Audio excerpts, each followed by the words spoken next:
Hey, ketemu lagi dengan saya Rian Wuhono di sini. Kali ini kita buat video daily vlog kegiatan sehari-hari pengacara. Jadi hari ini kita ada dua agenda meeting. Yang pertama kita bertemu di salah satu kafe di daerah Denpasar di Jalan Cokroaminoto. Lalu kedua nanti sekitar jam 3 sore kita bertemu lagi sama salah satu klien.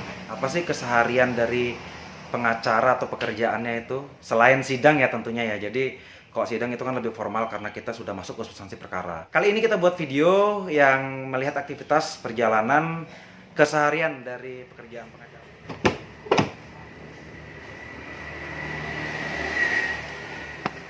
Kita sudah masuk di mobil.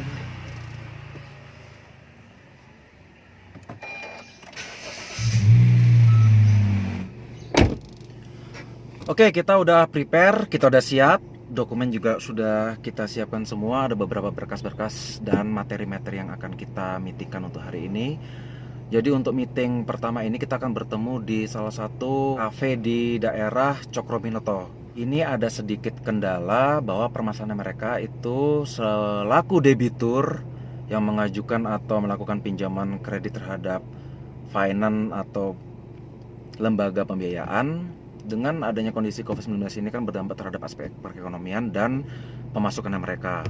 Mencari solusi dan cara bagaimanakah menghadapi situasi seperti ini dengan kondisi mereka tetap akan bekerja. Mereka ingin bekerja karena mereka butuh kendaraan mereka.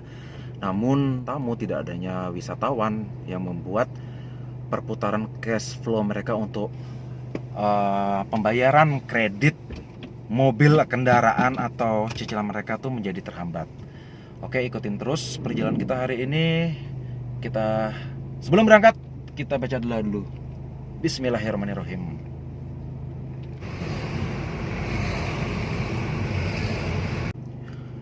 Oke, kita udah sampai di Coffee Point di daerah Cokroaminoto. Kita juga masih nunggu, katanya klien juga belum datang. Kita prepare dulu, baca-baca sedikit beberapa materi yang akan kita sampaikan, kita uraikan kepada mereka. Sebelum kita meeting, karena ini di luar, sebagai bentuk penanggulangan COVID-19 dan sebagai new normal kembali, jangan lupa selalu kita menggunakan masker. Dan yang kedua, selalu bawa hand sanitizer untuk meminimalisir virus-virus atau gejala-gejala COVID yang kita nggak tahu juga mereka bagaimana kesehatannya. Cuman setidaknya at least kita meminimalisir risiko kita terkena dampak COVID-19. Oke, ikutin terus. Kalau saya lebih prefer sama yang kemarin kita katakan, kita ngomongkan pertama harus sifat 6 bulan atau sampai setahun. Kita nggak tahu juga bagaimana respon dari pihak leasing. Anggaplah dikasih, dan itu anggaplah ada biaya admin. Kita lihat dulu pertama biaya adminnya itu seberapa besarnya. Jika ada bunga, kita lihat dulu bunganya itu berapa. Kalau memang sudah oke, dalam artian dari administrasi oke, dari teman-teman kita nggak keberatan. Yang kedua, kalau misalnya ada bunga juga yang keluar, itu jadi begini Pak, mungkin bisa diinformasi kepada teman-teman, jika misalnya ada penawaran seperti ini, kita nggak tahu programnya mereka itu dengan dikatakan setuju atau tidak setuju, nanti mereka berasumsi iya. Lebih baik jika misalnya seperti ini, bisa kirim surat kuasa atau katakan saja nanti pengacara saya akan bicara. Akad nikah yang baru. Mari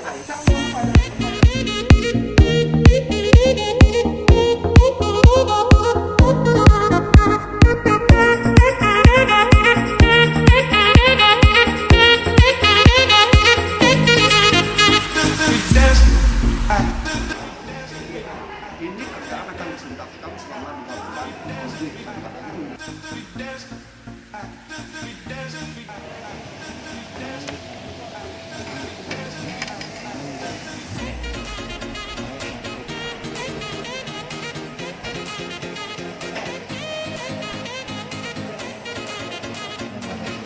Ada nama-namanya juga. Nama-nama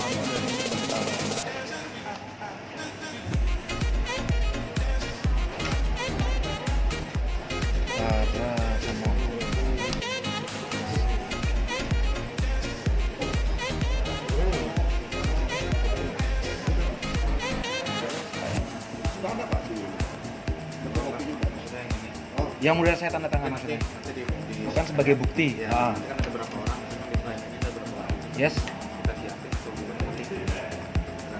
Atau mereka Pengalihan 4 bulan Pak. Itu loh bayarnya sekian. Bulan ke-5 ke-6 itu bayar 30%. Kan begitu Pak. kita udah selesai meeting untuk yang pertama. Tadi juga sudah kita tanda tangan surat kuasa. Selanjutnya kita akan menuju ke meeting kedua. Tapi sebelumnya kita cari makan siang dulu dah ya. Kan udah jam berapa nih? Ini sudah jam 4 sore. Ini makan siang yang kesiangan jadi namanya nih. Oke ya. Yuk kita lanjut.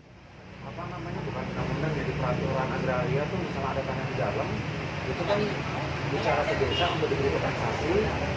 Kita nggak usah beli tanah depan Pak. Kompensasi itu sama orang depan. Sebagian jalan untuk jadikan akses. Tanah di belakang. Yang klien saya ini di depan tuh ada 3 sertifikat atau 3 kapling itu nggak ada jalan. Akhirnya ngobrol kita ke klien adat, terus disampaikan kepada kepala desanya, dipanggil orang punya sertifikat. Hitunglah ini dia 3 sertifikatnya dikasih kompensasi, kita minta tanah sekian aja kok. Jadi dari perubahan sertifikat, terus ukur segala macam itu memang kita yang keluarkan biaya. Terus kita minta jalan, kita kasih mereka minta kompensasi, kita berikan berapa lah itu karena itu akhirnya mau juga dia.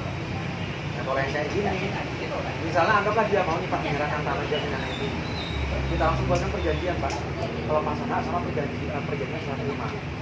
Jadi dia dan istilahnya ahli warisnya itu dia tidak dapat lagi menggugat masalah itu, kita juga kurang tahu Pak. Cuma kalau misalnya ini secara kekeluargaan dia nyaman, dapat KTP-nya kok memang udah oke, mungkin Pak Ibu bisa kontak saya, langsung saya buatkan perjanjiannya.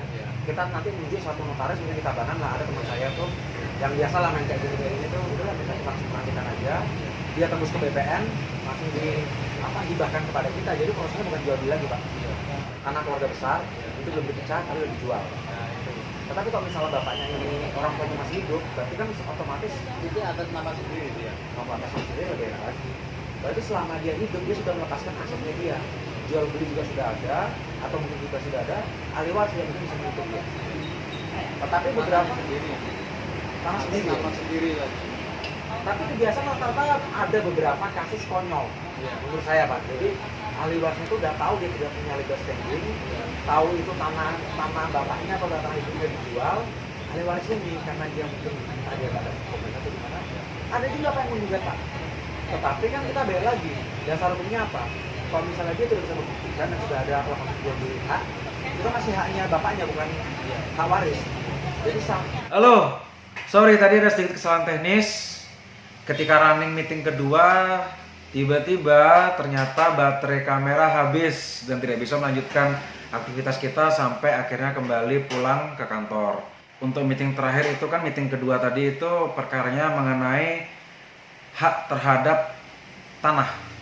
Jadi ada beberapa problem yang di sana itu. Pertama, sudah adanya kesepakatan jual beli, lalu sudah adanya termin pembayaran, belum dibalik nama, belum adanya akte jual beli, tetapi di tengah perjalanan ahli warisnya ada beberapa ahli waris dan saudara yang merasa keberatan. Sedangkan jika kita melihat dari aspek hukumnya, bahwa tanah tersebut masih milik dari orang pemegang sertifikat saat ini, dan orangnya masih hidup ya masih ada gitu loh, haknya mutlak terhadap orang pemilik sertifikat tersebut. Sertifikat itu juga tidak terbagi atas beberapa lahan, tidak terbagi atas beberapa nama-nama. Jadi memang betul milik tunggal, lalu dijual kepada klien kita. Sudah kita lakukan analisis, kita sudah melakukan due diligence juga, memastikan legal standing dan dokumen-dokumen semua yang diberikan oleh klien kita terima. Tadi kita baca dokumen-dokumen terkait, kita lihat disposisi perkaranya, lalu kita lakukan analisis secara mendasar langkah-langkah hukum apa yang sebaiknya diambil. Tadi kurang lebih kita masih running meeting itu 1,5 jam sampai jam 7:30. Sekarang udah jam 11, tadi sampai rumah. Saya cas kamera dulu untuk buat closingnya, mandi-mandi, bersih-bersih. Dan sekarang udah tidak kerasa udah seharian full ngikutin kegiatan dari pagi. Kita start jam 9 sampai meeting pertama tadi di Coffee Point, lalu kedua kita meeting di daerah Renon. Intinya kita sebagai lawyer, sebagai pengacara, kita berkomunikasi baik, memberikan advice yang terbaik kepada klien. Jadi menghadapi setiap konsultasi-konsultasi atau cerita dari klien, setidaknya kita punya legal man dan logika yang dalam untuk memberikan arahan langkah-langkah hukum apa yang sepatutnya diambil. Kita juga harus melihat dulu bagaimana kronologinya, kita mengetahui secara basically dasar dari hukum yang terjadi dalam perkara mereka itu seperti apa. Kita memberikan opini hukum kita juga berdasarkan hukum, tidak asal sembarang kita memberikan pendapat hukum atau opini yang ini harus begini Pak, kita harus melakukan teknik seperti ini, manuver seperti ini. Tidak semudah itu. Jadi yang terpenting adalah kita harus memahami terlebih dahulu asas-asas dan dasar hukum itu seperti apa. Semua itu tidak bisa hanya kita melalui textbook, baca buku, menambah gelar atau segala macam. Intinya dalam dunia pengacara itu jam terbang dan pengalaman itu yang paling penting.